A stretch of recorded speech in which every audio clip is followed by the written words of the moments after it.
You listen and you don't need to judge. So, eto na nga, kukwento ko lang naman sa inyo kung ano yung mga kagagahang pinagagawa ko nung high school ako. So, yung parents ko kasi ay masyadong strict pagdating sa mga paalam-paalam ng kung saan kami pupunta. So, kailangan bahay, school lang, yun yung routine lang namin. At kung lalabas man kami, kailangan 6 p.m. pa lang nasa bahay na kami. Hindi rin kami masyadong pinapayagan sa mga gala-gala na yan. Kumbaga kung may pupuntahan man, pahirapan pa ang pagpapaalam. So, uusisain pa nila kung sino yung kasama namin, kung saan kami pupunta, mga ganon.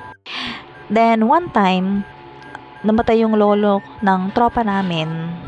Tapos, huling lamay na siya. So, nagpaalam kami sa parents ko na yun nga makikipaglamay kami kasi huling lamay na nga, kumaga kinabukasan ililibing na. Pero ang habol talaga namin dun sa lamay na yun is bukod sa pakikiramay is kompleto yung barkada namin doon. So, eto na nga, hindi kami pinayagan kasi nga magdamag yun eh. Kumaga parang wala talagang hindi talaga sila pumayag.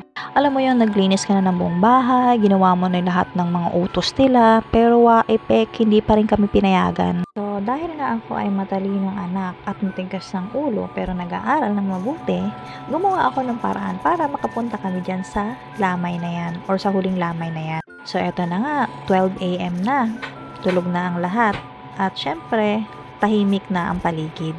So, kakonsyapa ko dito yung kapatid ko na katabi ko matulog sa kwarto. Kasi dalawa yung kwarto namin. Kumbaga, sa mama ko, sa mga kapatid ko, tapos kami, mga dalaga, nakabukod kami ng kwarto.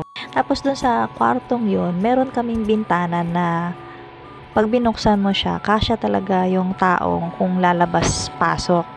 Pero dahil nilagyan siya ng screen, kaya talaga siya, saradong-sarado talaga siya. Pero binaklas namin yung screen nang hindi nahahalata.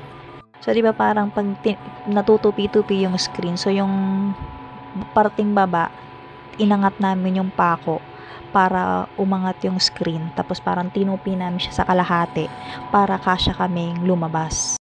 So, ayun nga, nag-success nga, nakalabas nga kami ng bintana. Tapos binalik ulit namin si screen ng parang walang nangyari, inipit namin dun sa pako. Tapos eto, pag ikot namin, hindi pa natatapos doon. Yung gate namin sa harap, sobrang taas niya talaga.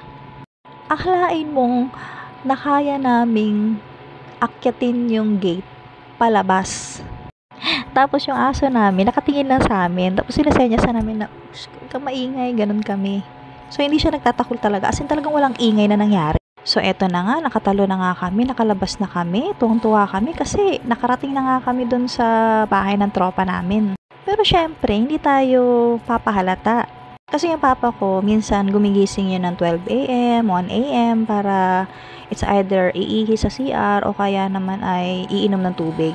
So, ang lagi niyang routine nun is sinisilip kaming magkapatid dun sa kwarto kung kamusta kami kasi madalas lagi kami nagpupuyat, lagi kami pinapagalitan ng papa ko na puyat daw kami ng puyat, ganyan-ganyan. So, sinisilip niya kami. So, ito nga ang ginawa namin.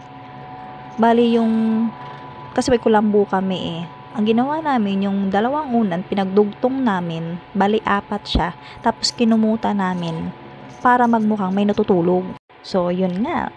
Parang pagsilip ng papa ko, may tao nga sa kwarto, so hindi halata. Pero syempre, bago kami umalis, nagplano rin kami na bago mag 4 a.m. kailangan makabalik na kami kasi nga, gumigising yung papa ko ng ganong oras para magluto ng almusal namin kasi nga papasok kami sa school. So, eto na nga, nakarating na nga kami dun sa bahay ng tropa namin. Ang saya-saya, alam mo yung hindi siya nagmukhang lamay, nagmukha siyang reunion kasi punong-puno siya ng tao na kung saan lahat ng tropa namin doon. So, ang saya-saya. Sabi ko parang, wow, ito pala yung pakiramdam ng nakakalabas ng gabi. So, since yung mga panahon na yun, hindi pa naman uso yung cellphone. So, sa orasan na talaga kami natingin ng oras talaga. So, eto na nga, 3:30 a.m. na. So, akalain nyo mula 12 a.m. hanggang 3:30 a.m. nandun kami. Pagka 3:30 a.m., umuwi na kami agad.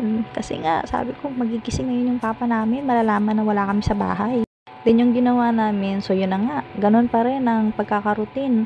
So, tinalo namin si gate, papasok, Tapos yung aso namin nakatingin lang. Hindi siya makatahol kasi kilala kanya kami. Tapos sinasenyas na pa rin namin siya na, "Huwag kang maingay ganyan, ganyan. Gumaganon kami. Tapos nakatingin lang siya. Sabi ko, ang bait ng aso namin. Talagang nakapabor siya sa mga gawain ng amo niya. Tapos umikot kami ulit, papunta doon sa kwarto namin. Tapos binaklas ulit si screen sa kalahati. Nakapasok na nga kami sa kwarto. Tapos nagtulog-tulugan na lang kami para parang walang nangyari, ganun. So eto na nga, dumating na nga si 4 a.m.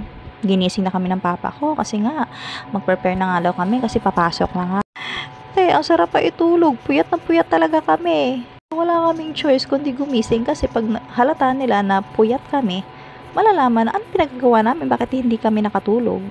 Kaya pag every time na may pupuntahan kami at hindi kami pinapayagan, yun na yung naiisip namin paraan para makatakas ng bahay. So far naman, parang twice pa lang naman kami tumatakas ng bahay at hindi na siya naulit. Siyempre, nag-iingat din kami baka mamaya kung anong mangyari sa amin sa labas. Ang pagkakaalam ng magulang namin, nasa bahay kami tapos biglang mababalitaan. Ganon nga, 'di ba? So, yun nga, ganon ang nangyari, hindi na nga naulit kasi nakakatakot nga naman baka nga may mangyari sa amin masama sa labas. So yan lang. You listen and please don't judge.